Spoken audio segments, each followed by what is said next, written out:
Our next talk is on the plain, simple reality of entropy. And we all know that you need randomness and entropy if you want to do something like encryption or generate keys. And if you don't want to do it the XKCD way, using only 4 as the random number, you need a cryptographically secure pseudo-random number generator. And what this is, how it works, and where you can find one will be the topic of this talk. So I present to you Filippo Valsorda on how I learned to stop worrying and love urandom.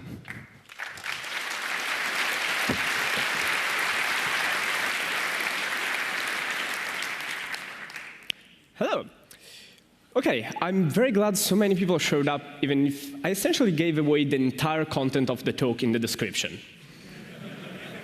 Want me to stop to leave something? Okay, no. Anyway, hi, I'm Filippo Valsorda. I work for Cloudflare. I do cryptography and systems engineering. I recently implemented the DNSSEC implementation of the Cloudflare DNS server. And maybe in April 2014, you used my Herbleed test. Anyway.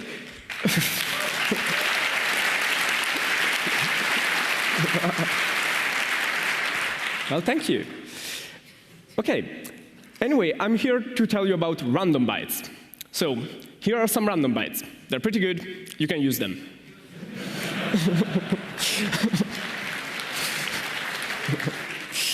But if you need more, Amazon sells this excellent book full of 1 million random numbers. Anyway, more seriously, random numbers are central to a lot of the security protocols and systems of our modern technology. The most obvious is encryption keys. You obviously want your encryption key to be random, to be really hard to predict, and you want your encryption key to be different from the person next to you, unless you're doing key escrow, which, well, we don't want. So, and also a lot of other different systems use randomness to prevent all kinds of attack. One amongst many, DNS, using random key re-IDs to prevent Kaminsky attacks. So, what makes a stream, a source of random bytes, good? So what are we looking for when we look for good random bytes? First of all, we look for uniform random bytes. Every time we draw a random byte from our random byte source, we want to have the same probability to get all values from 0 to 255. For example, you don't want your distribution to look like this. This is RC4. But that's not enough. You also want your random bytes to be completely unpredictable. And here is where the task actually becomes difficult. Because if you think about it, we are programming computers.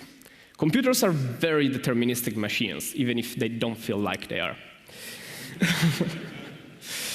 And they're essentially machines built to sequentially execute always the same set of instructions, which we call code.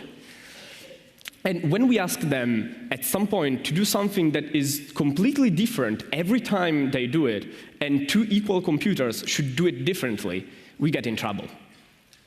So where can a computer source this randomness? Where can a computer find unpredictability if it can't have its own?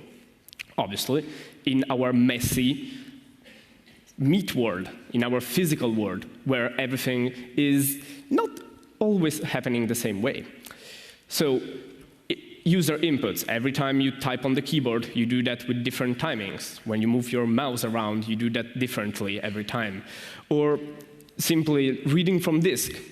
Every time your computer reads something from disk, it takes a slightly different amount of time.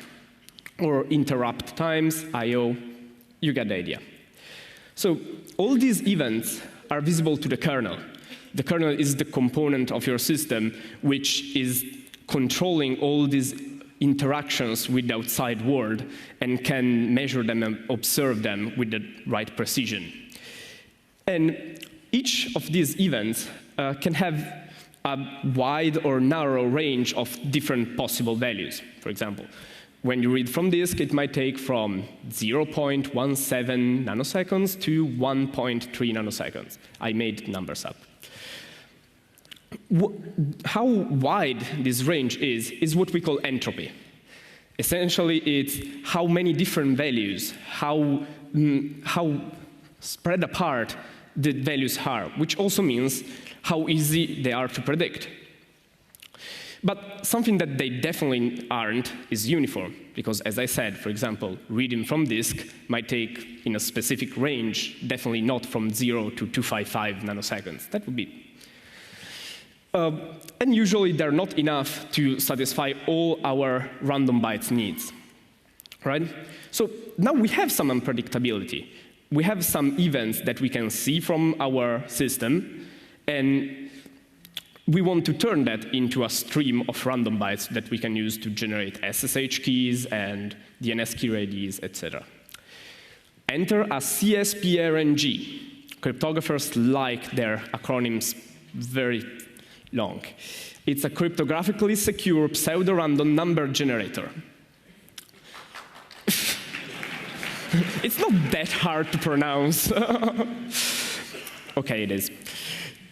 Anyway, it's nothing else than a cryptographic tool that takes some input and generates an unlimited, reasonably unlimited, stream of random uniform bytes which depend on all and only the inputs you gave to the CSPRNG.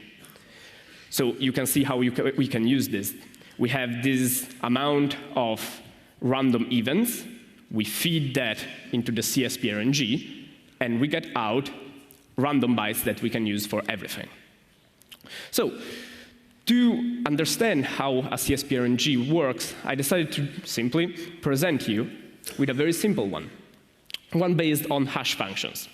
I assume that everyone in the hall knows essentially what hash functions are, but the properties we care about today of hash functions are the fact that the output is uniform. If you take the output of a hash function, all the bits should be undistinguishable from random if you don't know the input. It's impossible to reverse a hash function. If I give you the output of a hash function, you should know nothing more than before about what the input of the hash function is, unless you can specifically figure out the input and try the hash function. And finally, it takes an unlimited amount of input and makes a fixed amount of output. These are the properties that we're going to use to build a CSPRNG out of hash functions. So this is how it works. We start with a pool. We call pool an array of bytes, and we fill it with zeros to start. Then every time a new event comes in, for example, you move the mouse around, we take that event, we serialize it to some binary format, doesn't really matter. For example, mouse is at position 15 to 135. And we hash together, we hash the concatenation of our pool, which for now is just zeros, and the serialization of this event. We hash them together, we get an output, and that's our new value of the pool. And we repeat. Now, instead of zeros, we have the output from before. Now we have this output, and a new event happens. A disk read happens, and it takes exactly 1.27589 nanoseconds.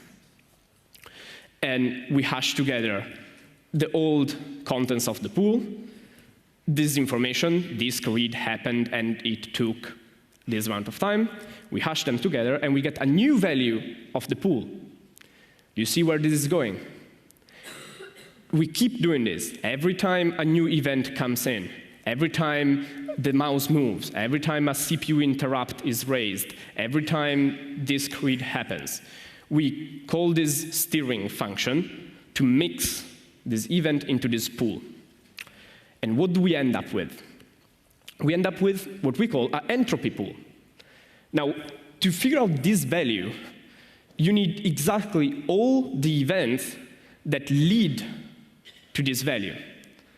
If you're an attacker and you really want to figure out what my entropy pool is, you're not supposed to have any better way to figure it out than to guess all the different hard disk timings and mouse movements that happened all the way up to now. Okay?